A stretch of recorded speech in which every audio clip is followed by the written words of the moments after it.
అవునవును.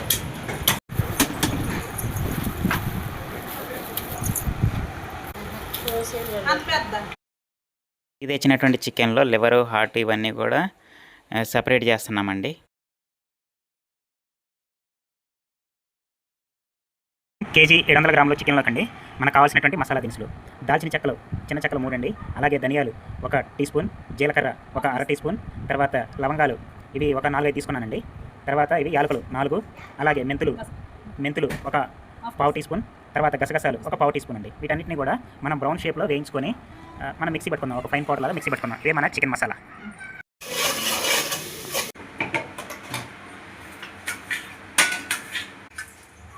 ఇప్పుడు వేసుకున్న వాటిని బ్రౌన్ షేప్లో వచ్చేంత వరకు కూడా లైట్గా వేగనిద్దాం.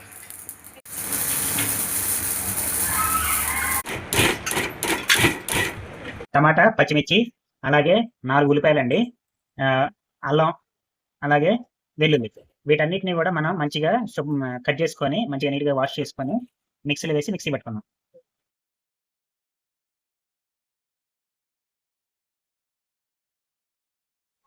పాత పెట్టుకొని కొంచెం ఆయిల్ పోసుకోవాలి. ఆయిల్ వేడెక్కిన తర్వాత మనం మిక్సీ పట్టుకున్న ఉల్లిపాయ, పచ్చిమిర్చి బరకగా మనం పేస్ట్ లాగా కాకుండా బరకగా తయారు చేసుకోవాలి. దీన్ని కాగిన ఆయిల్లో ఇలా వేసుకోవాలి.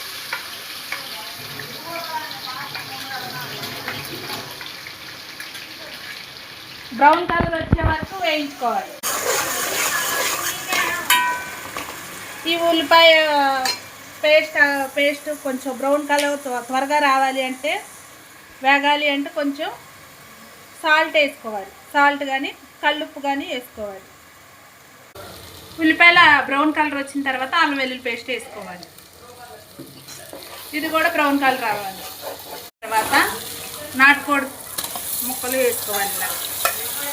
ముందుగా శుభ్రం చేసుకున్నటువంటి ఈ నాటుకోడి చికెన్ ముక్కల్ని దీంట్లో వేసుకుంటున్నామండి.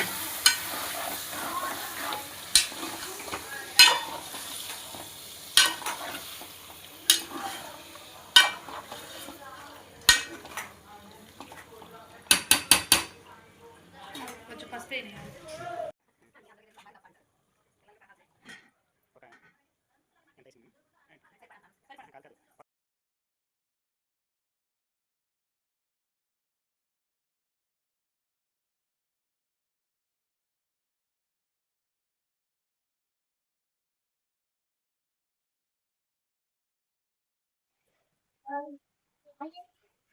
నాటుకోడి కూర పులుసులోకండి కొంచెం చింతపండు పులుసు వేసుకుంటున్నాం.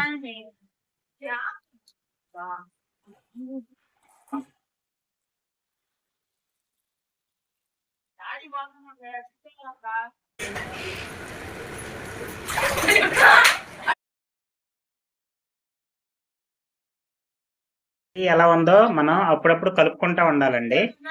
మన మొక్క అనేది, ఈ యొక్క చికెన్ అనేది మంచిగా టేస్ట్ రావాలంటే మంచిగా మొక్కలు అనేది ఉడకాలన్నమాట. ఇప్పుడు చికెన్ మసాలా పౌడర్ ముందుగా పట్టుకున్నాం కదండి, దీన్ని మనం చికెన్ అనేది ఉడికింది, ఇప్పుడు దీంట్లో వేసుకుంటున్నాం. మనం పట్టుకున్నటువంటి చికెన్ మసాలా మొత్తం కూడా దీంట్లో వేసుకోవడం జరుగుతుంది.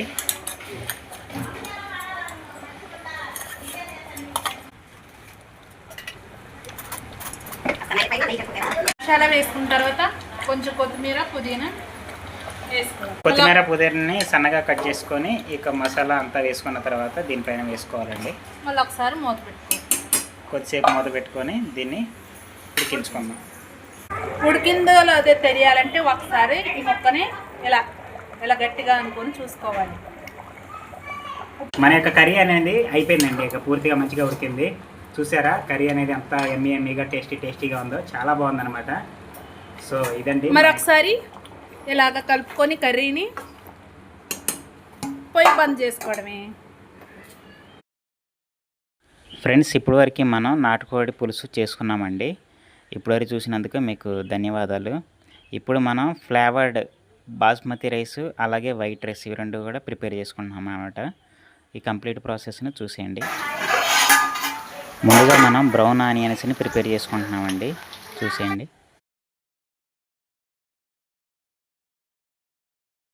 ఫ్లేవర్ రైస్ అంటాం దీన్ని. కొత్తిమీర, పుదీనా, బ్రౌన్ ఆనియన్స్, కొంచెం బిర్యానీ మసాలా వేస్తాం. అంటే చెక్క, లవంగా, గసగస, ఇవి ఇలాచి, తర్వాత మరాఠీ మొగ్గ, కొంచెం షాజీరా, ఇవన్నీ వేసి కొంచెం ఫ్రై అయ్యాక మనం చేసినటువంటి కొత్తిమీర, పుదీనా, బ్రౌన్ ఆనియన్స్ ఆల్రెడీ చేసేసాం కాబట్టి అల్లం వెల్లుల్లి పేస్ట్ వేసి రైస్ పోస్తే మనకి కలర్ రైస్ రెడీ. అల్లం వెల్లుల్లి పేస్ట్, ఒక టమాటా కట్ చేసి కలర్ రైస్.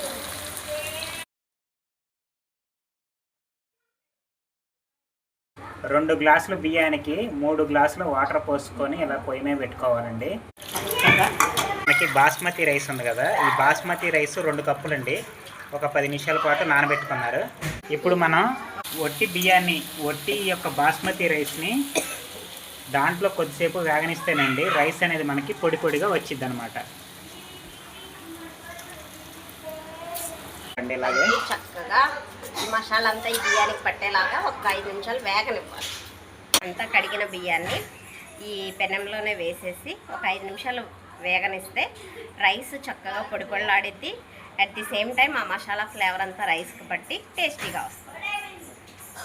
కాగినటువంటి వాటర్ని తెచ్చి కొంచెం నిమ్మపండు పిండుకో, వాటర్ పోసాక రైస్ బాగుంటుంది టేస్ట్.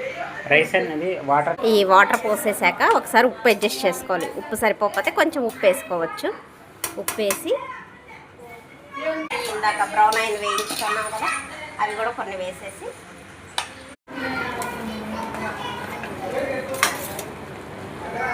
ఫైనల్ టచ్ కొద్దిగా నెయ్యి వేసుకుంటున్నామండి. గీ దీని మీద నెయ్యి వేసుకోవడం వల్ల ఏంటంటే అన్నం రిచ్నెస్ యాడ్ అయింది, అలాగే చాలా స్మూత్గా చాలా టేస్టీగా ఉంటుంది అనమాట. నెయ్యి అనేది మన యొక్క కండరాల బలత్వానికి అలాగే చాలా ఎముకలకి బలంగా ఉంటుంది. సో ప్రతి ఒక్కరికి యూజ్ చేయండి. ఇప్పుడు మన యొక్క రైస్ అనేది ప్రిపేర్ అయిపోయిందండి, బాస్మతి కలర్ రైస్. సో ముందుగా ఫ్రై చేసి పెట్టుకున్నటువంటి బ్రౌన్ ఆనియన్స్ని దీనిపైన గార్నిష్ చేసుకుంటున్నాం. అలాగే కొత్తిమీర, పుదీనాను కూడా వేసుకుంటున్నాం అనమాట.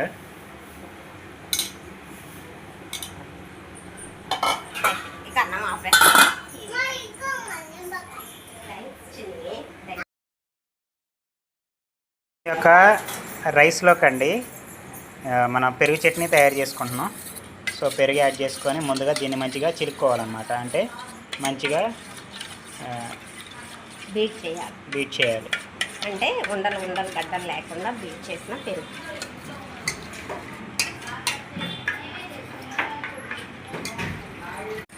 అదే మనం ఇందాక చిలికాము కదా పెరుగు, అంటే దీన్ని బాగా మ్యాష్ చేసినటువంటి పెరుగులో జీలకర్ర, దీంట్లో ఆనియన్స్, ఉల్లిపాయలు, ఉప్పు కొంచెం సరిపడా ఉప్పు వేసుకోవాలి. పెరుగుని బట్టి క్వాంటిటీని బట్టి ఒక 1/2 స్పూను జీలకర్ర వేసుకోవాలి. ఇదిగా జీలకర్ర వేసుకోవాలండి. జీలకర్ర ఎక్కువ వేసుకున్నా కానీ మళ్ళీ చేదు వచ్చింది కదా. కట్ చేసినటువంటి ఇప్పుడు దీన్ని మంచిగా కలుపుకోవాలండి.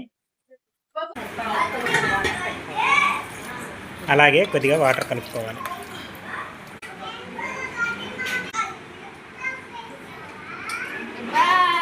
సో ఫైనల్గా మన యొక్క పెరుగు చట్నీ రెడీ అయిపోయిందండి. ఇప్పుడు మన యొక్క ఫుడ్లోకి లెమన్స్ని, ఆనియన్స్ని ఈ విధంగా కట్ చేసుకున్నామండి.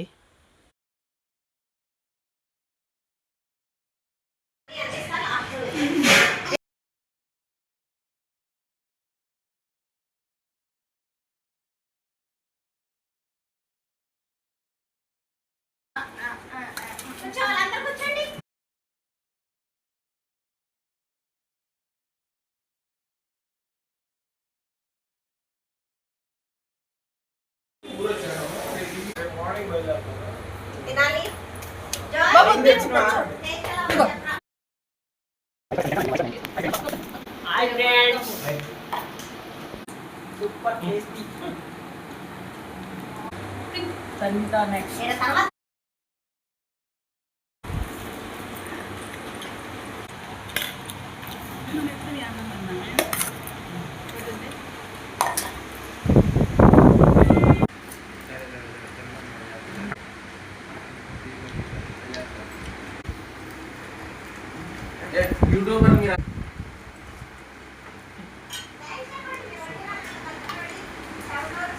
Super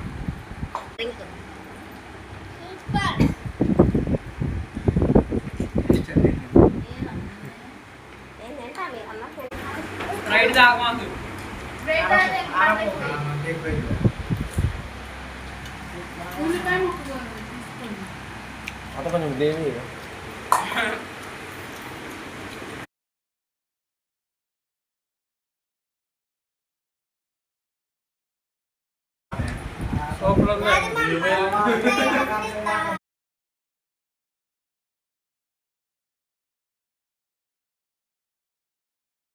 Super.